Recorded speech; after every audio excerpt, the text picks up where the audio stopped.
Attention, please. Flight 631 for Salt Lake City, Denver, and New York is now boarding at gate number 7. Board Flight 631, please. Attention, please. Flight 549 from Miami and intermediate cities.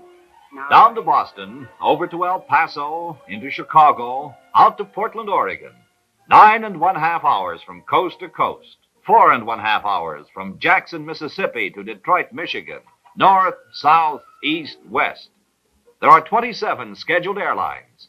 There are almost 600 airline stops. Every major city, every state in the 48 touched on by the unseen high roads of the sky. The easiest method of travel yet devised by man. America travels the air about its business, casual and matter of fact. Businessmen in particular travel the airlines, buying, selling, developing, and organizing.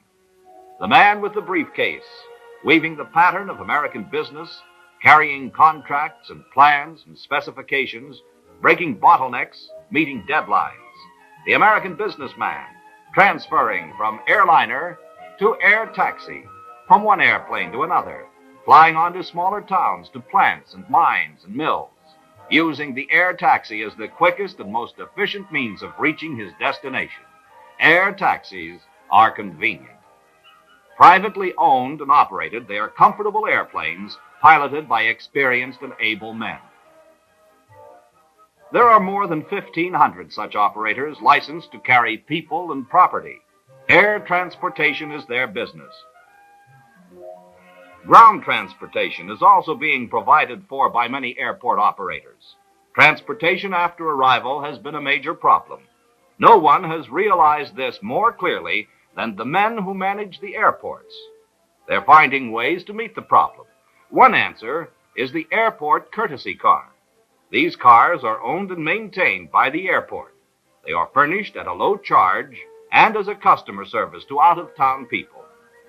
Business flying is on the increase. So, too, are the airports providing this courteous service.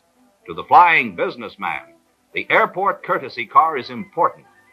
It is the last link in his transportation investment.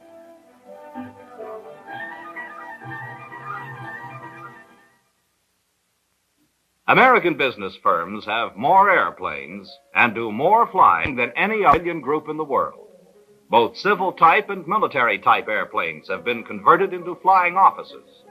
These offices move over the country at speeds of from 150 to 300 miles an hour. More territory covered, far less travel time involved, and work goes on during the flight. They go when they wish and where they wish. They do business as usual in the comfort and privacy of the company-owned airplane.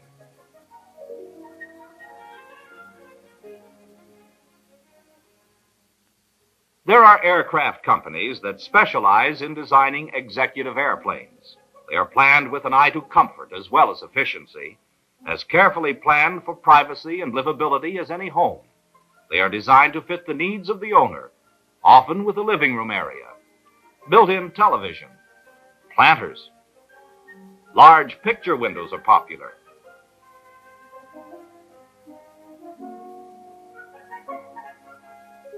Cabins and vestibules are soundproofed with sound-absorbing material.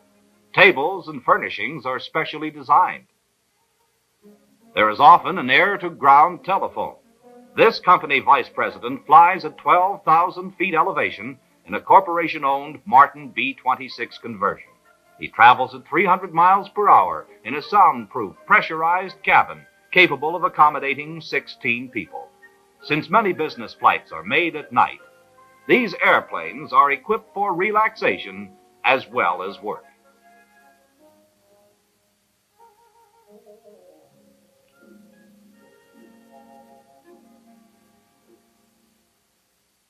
Countless businessmen fly their own airplanes.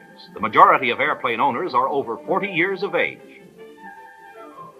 Banker, salesman engineer, auto dealer, executive secretary, district distributor, sheep rancher, roller rink operator, machine builder, brace maker, broker, construction engineer, electrical contractor, plumber, doctor, combustion engineer, cattle buyer, retailer, builder, veterinary, salesman, repairman, lawyer, insurance agent. And then there are businessmen every day, turning their thoughts to the airplane and learning to fly. This man is a qualified flight instructor. His business is teaching people to fly. He is understanding and courteous. He has a sound knowledge of airplanes and what they can do. It costs less than $100 to learn to fly, less than $500 to become a qualified licensed pilot. There's no age limit on learning to fly. First, the student pilot becomes acquainted with the functional parts of the airplane. He learns to check the airplane and to recognize for himself if it is ready to fly. This simple procedure is line checking. A pilot line checks his aircraft every time he flies. The modern airplane is well designed. Structurally, it is light and flexible, very strong. All aircraft wings are fundamentally the same shape. This shape is the basic airfoil. The tail assembly is checked. Once the student is acquainted with the outside of the airplane, instruction inside begins. He sits in the pilot seat, the instructor on his right. His instructor shows him that the wheel works smoothly and accurately. When he knows how to use the brakes and start the airplane, he is taught to taxi the airplane on the ground. He is taught ground courtesies and how to watch for other aircraft.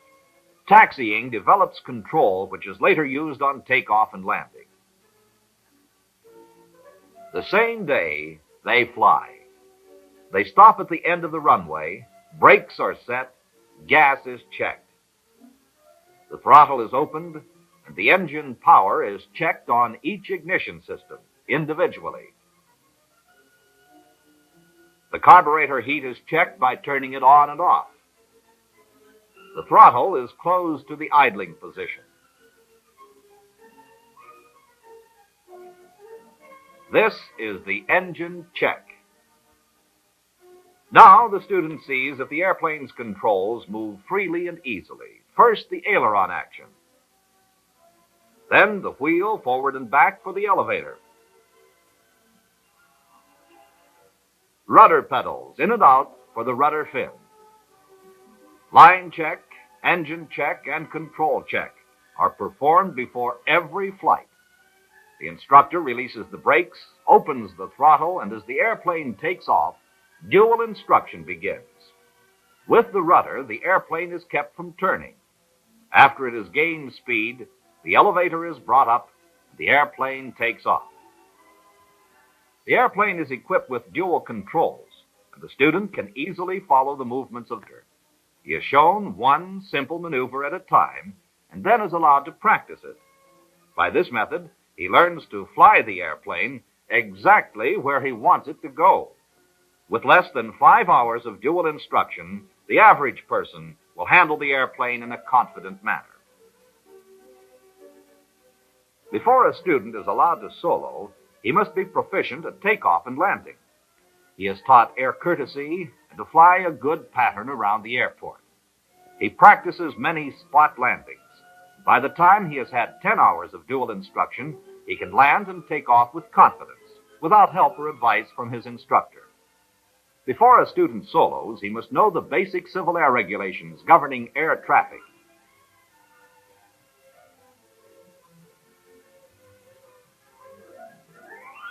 When the instructor is satisfied that his student knows the simple regulations and that he is capable of flying the airplane alone, he asks him to make 3 takeoffs and 3 landings.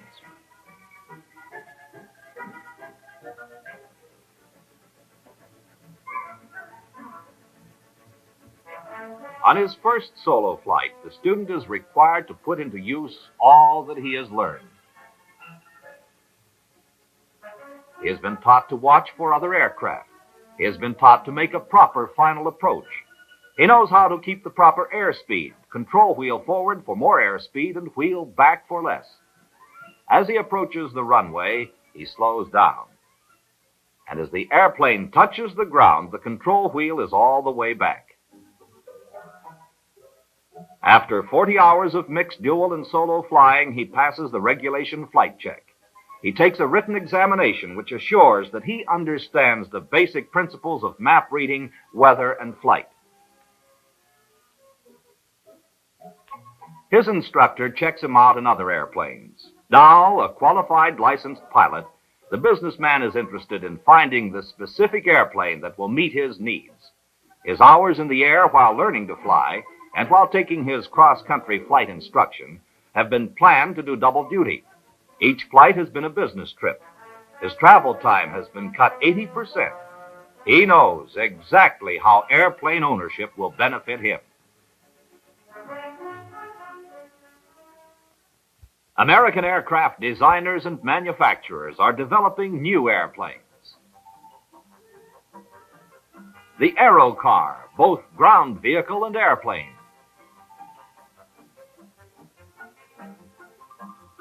The Hummingbird Channel Wing.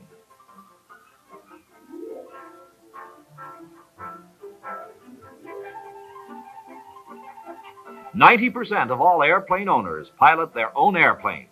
They use executive types such as the Aero Commander. The 4 or 5 place 310 Cessna, manufactured in Wichita, Kansas.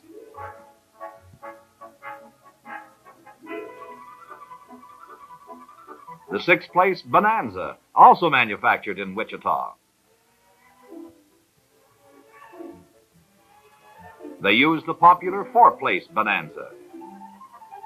The Piper Super Cub, a workhorse of the sky. The Call Air from Afton, Wyoming. Aeroncas. Stinsons. Air Coups. Luscombe's. Navions. There are all kinds of airplanes. Their biggest single user is the businessman.